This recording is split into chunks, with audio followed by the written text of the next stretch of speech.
The strangest thing about being handed $250,000 to lie is how ordinary the moment feels. There's no cinematic swell. No dramatic pause.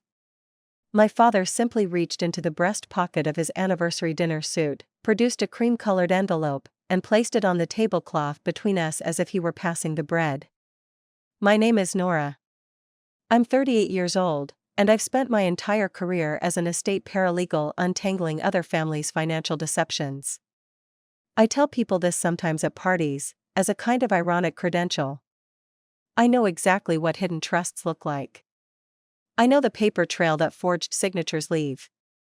I know, professionally, precisely how families dismantle themselves from the inside using money as the instrument. None of that prepared me for my own father's face across a candlelit table. Before you open it, he said, I need you to understand that this is a gift. Not a transaction. The ballroom of the Harefield Grand was decorated in gold and ivory, 50 years of marriage announced in flowers and warm light. 112 guests, most of whom I'd known my entire life, filled the room with the comfortable noise of an occasion that had been planned for 18 months. My mother Patricia was at the center table, silver-haired and composed, accepting congratulations with the particular grace of a woman who had always understood that events existed to be managed. My brother Keith was near the bar, his arm around his wife Lena, laughing at something with the ease of a man who had no idea what was happening at table 4. Or so I believed. I looked at the envelope. Cream stock, heavy. My name written on the front in my father's handwriting, the same careful print he'd used on birthday cards my entire childhood. Something about that handwriting made my throat tighten in a way I couldn't explain yet. Wendell, I said. I'd called him Wendell since I was 22, a small act of individuation he'd never commented on. What is this? Open it after tonight, he said. Sign it, bring it back to me in the morning. And don't discuss it with your brother. He picked up his wine glass. The conversation, as far as he was concerned, was complete. I sat with the envelope in my lap for the rest of the dinner, through the toasts and the first dance and the cutting of a 4-tiered cake, and I felt it there the way you feel a bruise forming, not painful yet, but present, insistent, announcing itself beneath the surface.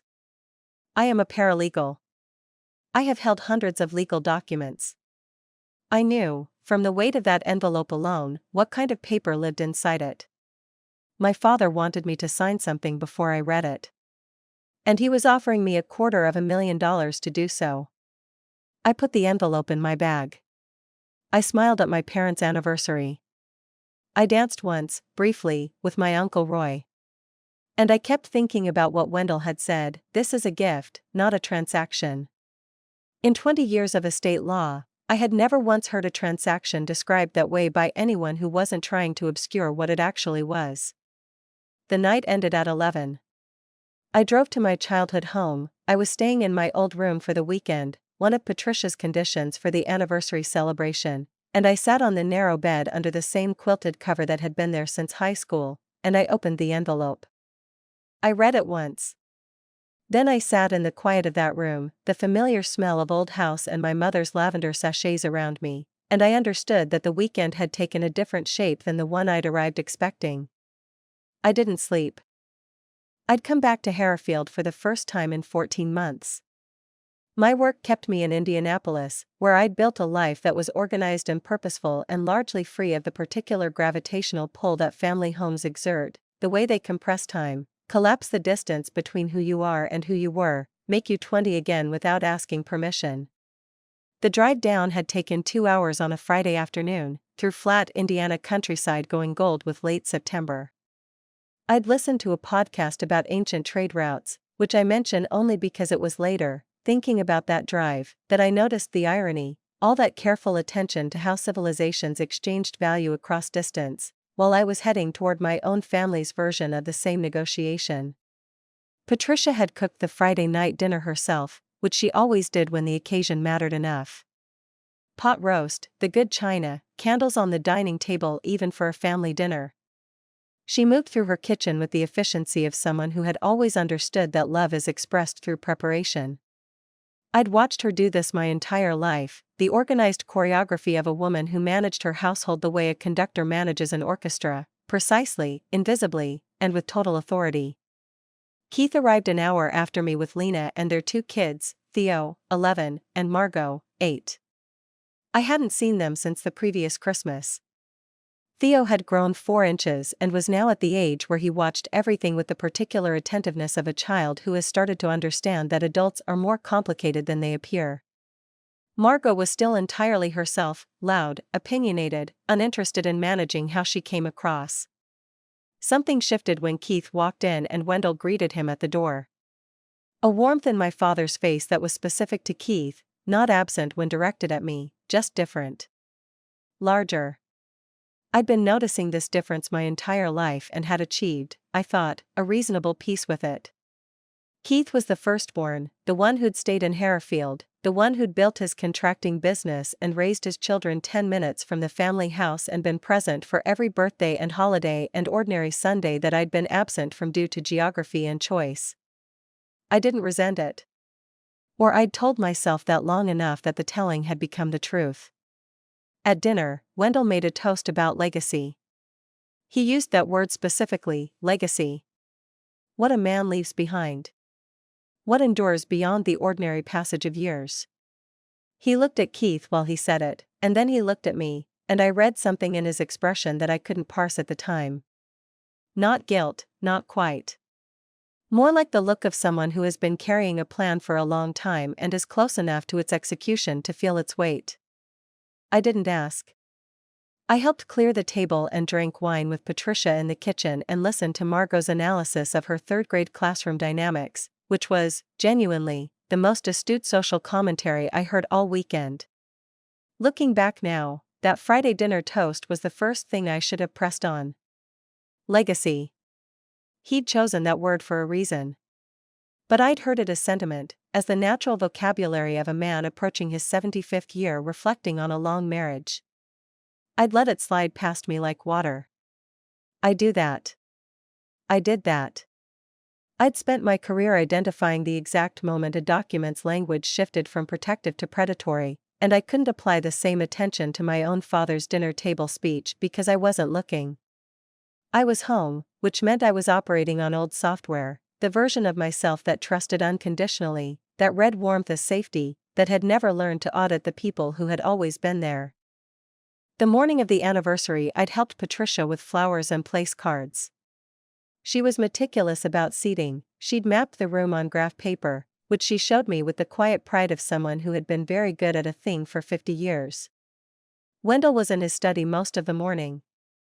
The door was open, which was unusual, he typically closed it when he worked.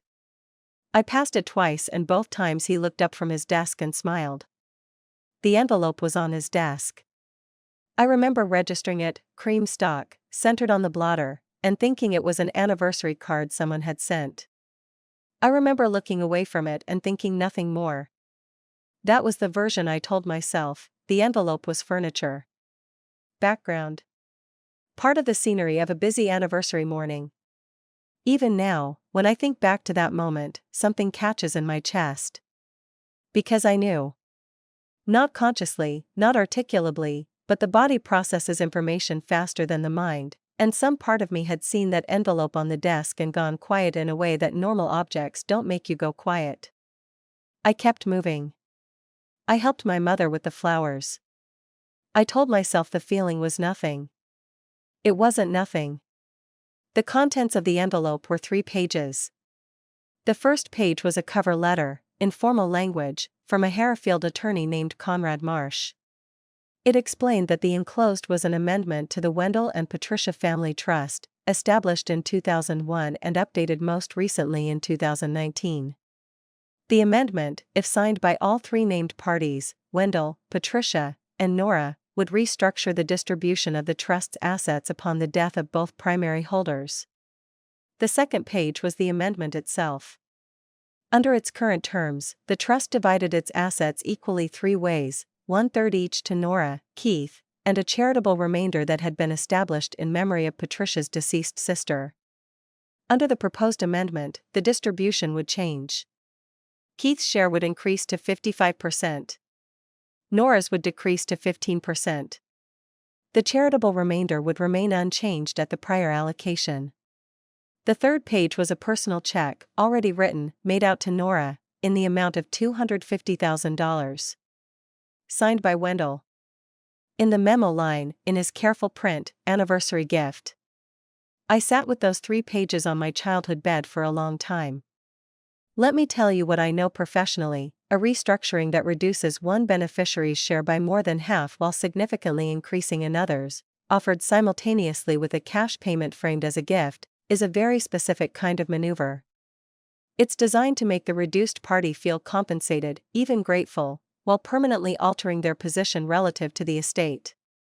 The $250,000 was not a gift. It was a buyout dressed in sentimental vocabulary. And I was being asked to sign it before the morning, without discussing it with Keith. I couldn't sleep because I kept running the numbers. I didn't know the full value of the trust, that information wasn't in the documents, but I knew enough from the family's asset history to estimate. Wendell had sold his manufacturing business in 2009 for somewhere between $4 and $6 million. He'd bought this house outright. He had investments that Patricia managed with the same quiet precision she brought to everything else. A conservative estimate of the trust's current value was somewhere between $3 and $4 million. A reduction from 1/3 to 15% against that base was not a rounding error. It was a deliberate, substantial, permanent reallocation. My mind kept returning to the check. Why write the check in advance? Why have it ready? The answer that professional experience provided was uncomfortable, because Wendell had expected resistance, and the check was the instrument for dissolving it. He had assessed his daughter, her financial state, her relationship with the family, her tendency toward accommodation, and determined that $250,000 would be sufficient. That assessment hurt in a way that the amendment itself did not. The amendment was a financial decision. The assessment was a statement about who he believed I was. I didn't call Keith. I'd been instructed not to, and for reasons I was only beginning to understand, I wanted to know more before I spoke to anyone. But I lay there in the dark and thought about my brother, his ease at dinner, his arm around Lena, the way he'd laughed near the bar with the comfort of a man whose position in the family was assumed and established, and I wondered how much he knew. Something about that uncertainty tightened everything. Not suspicion exactly. More like the first moment you notice a structural crack in a wall you've been leaning against for years. The wall hasn't fallen. But you can't unsee the crack. I'd spent the previous year in Indianapolis working on the Hallstrom estate case, a family trust dispute that had taken 3 years and 2 trials and left 3 siblings who'd grown up in the same house genuinely incapable of being in the same room. I'd sat in depositions and watched people who had once loved each other speak in the clipped, formal language of legal adversaries. At the time I'd thought, what a tragedy. What a specifically American way to destroy a family. How do you let it get that far? Now, in my old bedroom, I understood something about that question. You let it get that far because the mechanisms are already in place long before you see them. The machinery runs quietly for years. By the time you hear the noise, it's been operating for a long time. I put the documents back in the envelope. I put the check on the bedside table and looked at it in the dark for a while, the way you look at something you're not sure is real.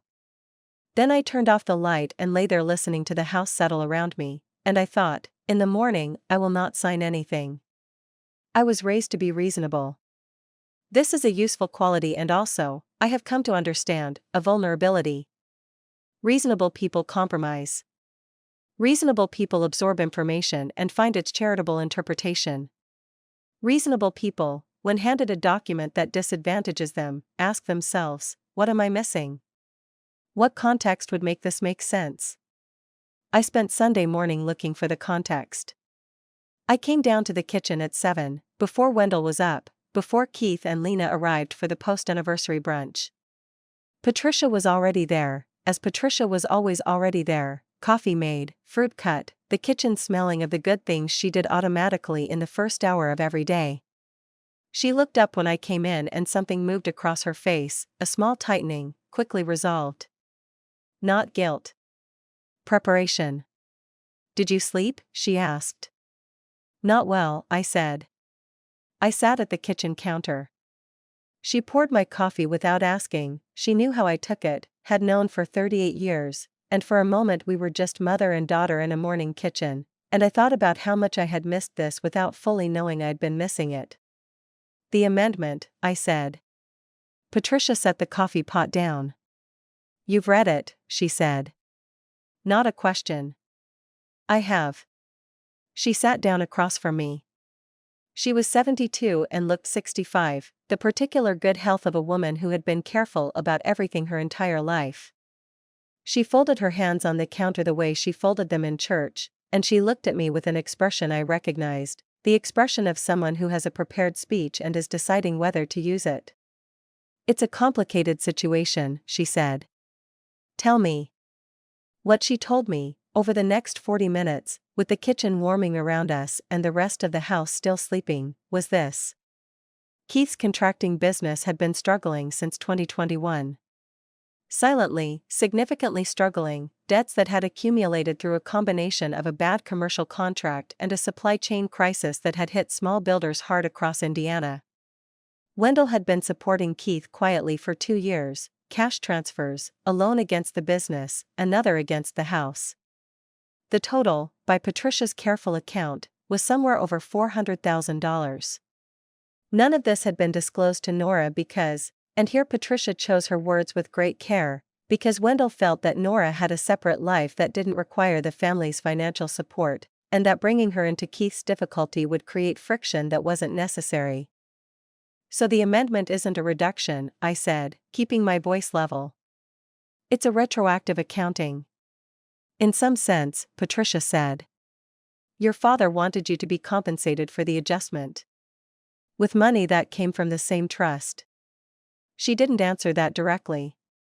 Here was the thing I'd realized, professionally, many times in other people's cases, the structure of a family financial decision almost never reflects the financial logic alone. It reflects the hierarchy. The amendment said, very clearly, that Keith's financial needs were the family's responsibility, and that Nora's financial needs were Nora's responsibility. The $250,000 wasn't compensation. It was a boundary being drawn with money, the family's on one side, Nora's independent life on the other. I didn't ask. Not because I didn't want to understand, but because I already did, and sitting with the understanding while Patricia looked at me from across the counter required something I hadn't brought with me to Hereford. I'd arrived for an anniversary. I hadn't arrived for this. Does Keith know? I asked. About the amendment? No. Patricia looked at her hands. Your father wanted to have your signature first. My signature first. So that when Keith discovered the change, if he ever did, if the trust ever became relevant in the way trusts become relevant, it would already be settled. Already signed. Already, from a legal standpoint, complete and beyond challenge. There would be no negotiation. No friction. Just a document with Nora's name on it, making everything tidy. I had spent a decade watching other people's fathers do this to their daughters. I had sat across conference tables and watched women my age hold documents that had reorganized their inheritance while they'd been busy living their lives. I had thought, every single time, how did they not see it coming? Now I sat in my mother's kitchen and understood, you don't see it coming because the person holding the document is your father. Because the kitchen smells like coffee and familiarity. Because somewhere in the architecture of who you are still the child who assumed that love and fairness occupied the same space. They don't always. That was the lesson I hadn't learned yet, despite years of evidence from other families. It took my own to teach me. In the afternoon, I called Becca. Becca had been my closest friend since our first year at Indiana University. She was a tax attorney in Indianapolis, sharp and practical and exactly the person I'd have called in any crisis involving documents and family and money. She answered on the first ring. Talk me through it, she said, when I'd laid out the basic facts. I did. All of it, the envelope at the dinner table, the amendment, the check, Patricia's morning explanation. When I finished, there was a brief silence. Nora, she said, carefully. How much do you know about the trust overall? The total value? Estimated 3 to 4 million. Could be more. Okay. Another pause. And the $250,000 check, is it still uncashed? Sitting on my bedside table. Don't cash it. Don't sign the amendment. And, I want to tell you something, and I need you to hear it as someone who loves you. Her voice shifted slightly, taking on the careful register of someone navigating toward difficult ground. I knew Keith was having financial trouble. He told me at your Christmas party last year. He asked me not to tell you because he said your dad was handling it and he didn't want it to become a thing. The kitchen was very quiet. Patricia had gone upstairs an hour ago. The refrigerator hummed. You knew, I said. I knew he was struggling. I didn't know about the amendment. I swear I didn't know about that. I believed her on the second part. On the first part, I sat with something that had no clean name, not betrayal exactly, because Becca had kept Keith's confidence, which was a defensible choice. But she had kept it from me, and she knew enough of my family's dynamics to understand what financial pressure on Keith might eventually mean for me. She'd stayed quiet and let the year pass, and now here I was, 2 days into a weekend that had reorganized my understanding of my own family, and the person I'd called for clarity had been holding relevant information the whole time. I understood, sitting there, that I had been operating inside other people's ideas about what I needed to know. My father. My mother. My best friend. All of them had made decisions, separately, about my access to information that concerned me directly. Not out of malice, that almost made it harder. Out of their own calculations about what I could handle, what would cause friction, what was better managed without my input. I had never consented to be managed. But I hadn't stopped it either. I'd built a life in Indianapolis, practiced my professional competence, developed real expertise in exactly this kind of family dynamic, and then come home and left all of that at the door because home was where the rules were different. Home was where you trusted without auditing. That had to change. Not in anger. Not in confrontation. But it had to change. I need to think, I told Becca. We'll talk when I'm back in the city. Wendell came to my room Monday morning before anyone else was up. He knocked, which was new. He'd walked into rooms my entire childhood without knocking, the prerogative of a man in his own house. Now he stood in the doorframe in his robe and looked at me with something careful in his expression, a tentativeness I'd never seen on his face before. Did you read it? He said. Of course I read it. He came in and sat in the chair by the window, where I used to do homework. The morning light came in around him, the pale flat light of a September morning, and he looked older in it than he had at the anniversary dinner. 74 is a number that hadn't fully landed before this weekend. I should have talked to you first, he said. Something loosened in me slightly at that, and I was careful not to let it move too fast. An apology for process wasn't an apology for the thing itself. Tell me the full value of the trust, I said. He looked at the window. As of last quarter, approximately 4.3 million. I did the arithmetic, quickly and automatically, the way I did it at work. Under the current terms, my third was somewhere around $1.4 million. Under the proposed amendment, at 15%, it was around $645,000. The difference was roughly $775,000. The check in the envelope was $250,000. The exchange, net of the gift, would cost me approximately $500,000. The money you've given Keith, I said. $400,000. More now. Closer to $460,000. And you wanted to make that the basis for restructuring a trust that's worth 10 times that amount. I wanted to be fair to both of you, he said, and I heard, in the way he said it, the word he hadn't used, fair to Keith. He'd wanted to be fair to Keith without confronting Keith with the reality of his situation. The amendment was Wendell's attempt to make the books balance without anyone having a difficult conversation. "You could have told me," I said. "You could have called me a year ago and said Keith is struggling and I'm supporting him and I want you to understand the context." I would have understood that. "Would you have?" he said. Not hostile. Genuine. And there it was, the real question behind the envelope and the check and the 40 years of family grammar. He didn't believe I would have understood it. He'd made a judgment about who I was, the daughter who'd left, who'd built a separate life, who'd developed a professional detachment from exactly these situations, and he'd decided that bringing me into the complexity was more risk than the alternative. He'd been wrong about that. But understanding why he'd been wrong required me to look honestly at the version of myself I'd presented to this family for the past decade: competent, contained, independent. I'd made myself legible as someone who didn't need them. And they'd read me exactly as written. I didn't want to cry. I didn't. But there was something pressing at the back of my throat that had less to do with the trust and more to do with the image of my father sitting across this room, in the morning light, having thought so carefully about how much I could be trusted with my own family's truth. "I'm not signing the amendment," I said. He nodded once, the small nod of a man absorbing something he'd expected. "And I'm not cashing the check." He looked up at that. "Wendell." I leaned forward. "If you want to restructure the trust to account for what you've given Keith, I will discuss that. With Keith present. With a clear accounting of what's been transferred, and what both of us are inheriting in real terms.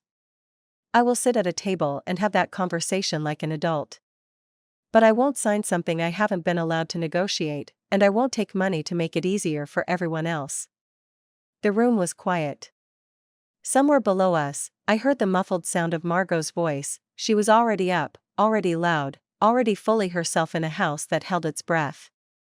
"You sound like a lawyer," Wendell said. "I work with lawyers," I said. "I've learned what happens when families don't have these conversations while they still can." He looked at me for a long moment. The light shifted as a cloud moved, briefly dimming the room and then releasing it. There was something in his face that I hadn't seen before, not the managed warmth of a man running a plan, but something more unguarded. Something that looked, quietly, like respect. "All right," he said. "We'll do it your way." He stood, moved to the door, paused. "I did want to be fair to you," he said. "I want you to know that." "I know," I said. And I meant it. That was the complicated part. I believed him. He had genuinely wanted to be fair. He'd just decided what fairness looked like without consulting me, which was a habit he'd been developing for 38 years and had probably never noticed. After he left, I sat with the check in my hands for a while. $250,000. The number had a weight to it, a reality. It would have changed things, paid off the remaining mortgage on my Indianapolis apartment, freed up income for work I actually wanted to do rather than work I needed. It was not nothing. But it was the cost of my absence from my own family's story. And I wasn't willing to pay that price anymore. The full family conversation happened 3 weeks later, not in Harrahfield but in Indianapolis, on neutral ground, my apartment, my table, my choice of venue. I'd made that clear to Wendell when we'd negotiated the terms by phone. Not the family house. Not their turf, with its accumulated gravity and old furniture and the invisible architecture of 40 years of hierarchy. My place. They came on a Saturday. Wendell and Patricia, Keith and Lena. Becca was not invited, and she understood why without my having to explain it at length. We'd spoken twice in the intervening weeks, real conversations, careful and honest, the kind that are slightly uncomfortable and entirely necessary. She hadn't known about the amendment. She had known more than she'd told me. We were working through what that meant, slowly, in the way that old friendships work through damage, not quickly, not with guarantees, but with the willingness to stay present. Conrad Marsh, the Harrahfield attorney who'd drafted the amendment, had sent me the full trust documentation at my request. I'd reviewed it with a colleague at my firm, someone I trusted absolutely and who had no connection to the family, and the picture it revealed was more complete than the envelope had suggested. The trust had been updated 4 times since 2001. The 3 most recent updates had each, in small increments, adjusted the distribution in Keith's favor. No single change was dramatic enough to trigger alarm. Collectively, they told a story. That was the thing I sat with for a long time before the Saturday meeting, not that Wendell had made the amendment, but that he'd been making versions of it for years, quietly, in small adjustments that wouldn't be noticed. That kind of deliberate, incremental engineering is not the behavior of a man who forgets one daughter exists. It's the behavior of a man who has made a decision and has been slowly executing it while maintaining the appearance of equity. I understood it without fully forgiving it.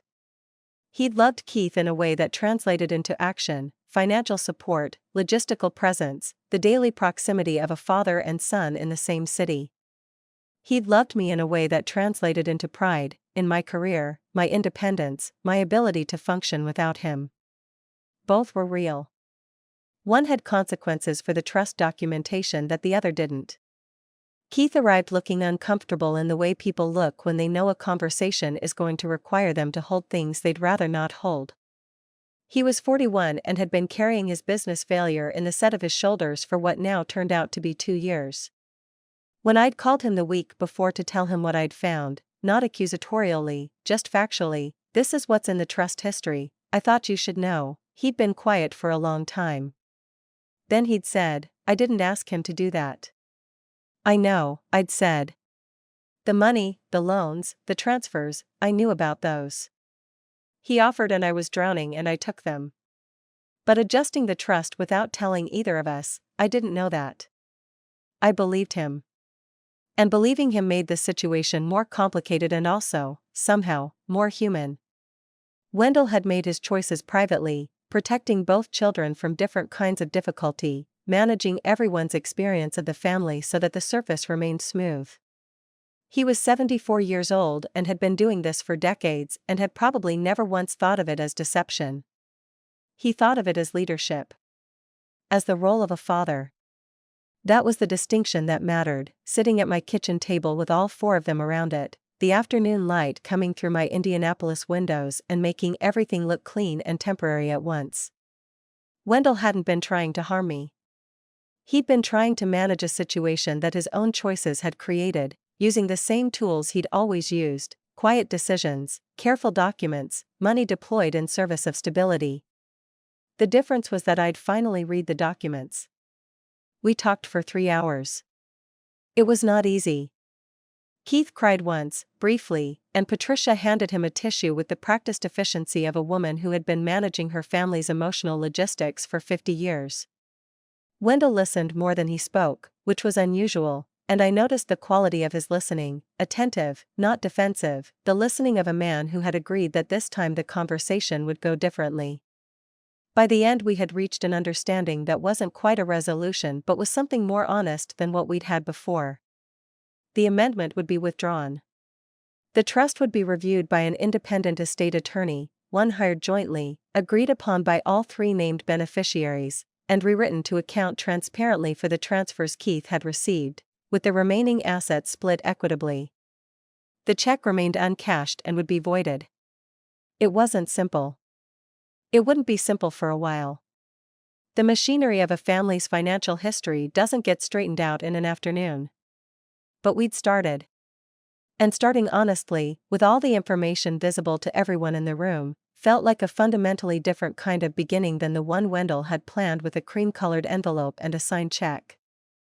The year that followed was the quietest kind of change: no dramatic rupture, no estrangement, no scorched earth.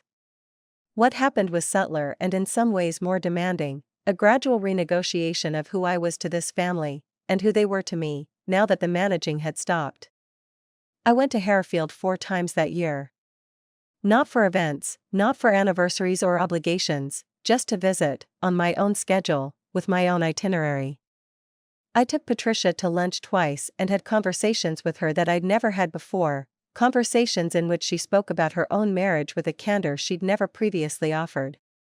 She knew more than I'd assumed. She always had. She'd made her own choices about what to say and when, And some of those choices I disagreed with, and I told her so, and she listened. With Wendell it was slower. There was a formality between us for months that hadn't been there before, the formality of two people who have seen each other clearly for the first time and haven't yet decided what to do with the view. But in November, on a Sunday phone call, he told me about a decision he was making regarding the business investments and asked, genuinely, for my professional input. Not as a daughter. As someone whose judgment he trusted. That was small. It was enough. Becca and I went to dinner in February, the first time we'd seen each other since October. We talked about Keith for a while and then, gradually, about other things, her work, my work, a trip she was planning, a case I was stuck on. The friendship had a new quality that wasn't worse, exactly, but was more accurate. We knew more about each other's limits now. That kind of knowledge is uncomfortable and also, strangely, a deepening. I turned 39 in March and spent the birthday in Indianapolis, quietly, with a small group of people I'd chosen carefully. I thought about the anniversary weekend, the ballroom, the flowers, the envelope, the check lying on my childhood bedside table in the dark. The version of myself who had arrived at that anniversary was competent, contained, professionally fluent in exactly this kind of family mechanism, and almost completely blind to it in her own life. She wasn't a failure. She was someone who'd been doing the best she could with the grammar she'd been given.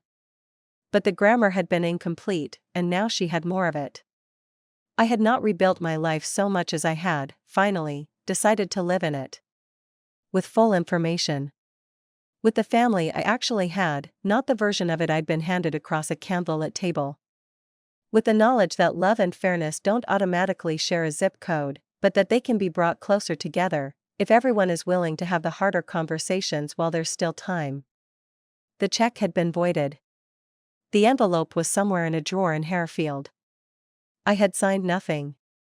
That felt, quietly, like the right place to start. There's a specific kind of family story that never announces itself as a crisis until it's already been running for years. Wendell's management of the trust wasn't a sudden decision, it was the culmination of a decades-long approach to his family in which control was expressed through financial architecture rather than conversation. Each small amendment, each quiet transfer to Keith, each calibrated decision about who needed to know what, none of these were acts of cruelty. They were acts of a particular kind of love, the love that believes it knows better, that protects by controlling access to reality, that mistakes management for care. What makes this story's damage so cumulative is precisely that nothing in it was designed to hurt Nora. Wendell genuinely believed he was being fair. Patricia genuinely believed she was maintaining stability. Becca genuinely believed she was honoring Keith's confidence. Each person operated within their own justification, and each justification was, in isolation, plausible. But the collective effect, a woman whose inheritance was being restructured while she was told nothing, by the people closest to her, was a kind of erasure. Not violent, not intentional. Just consistent. The check is the detail that reveals the most about Wendell's psychology. He had it written before the conversation. He'd anticipated resistance and prepared a price for its dissolution. The problem isn't that he knew his daughter well enough to guess she might push back. The problem is that his response to that anticipated pushback was to assign it a dollar amount rather than a dialogue. He believed that difficulty could be solved by increasing the offer. That's not a financial calculation, it's a statement about how he understood relationships, as negotiations with a settlement point, rather than as ongoing conversations between people who deserve equal access to the truth. Nora's professional life becomes darkly ironic here.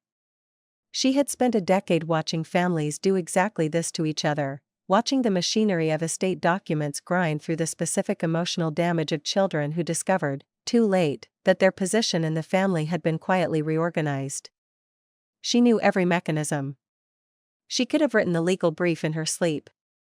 And she hadn't seen it coming in her own house, not because she was naive, but because expertise doesn't protect you from the particular blind spot of people you love.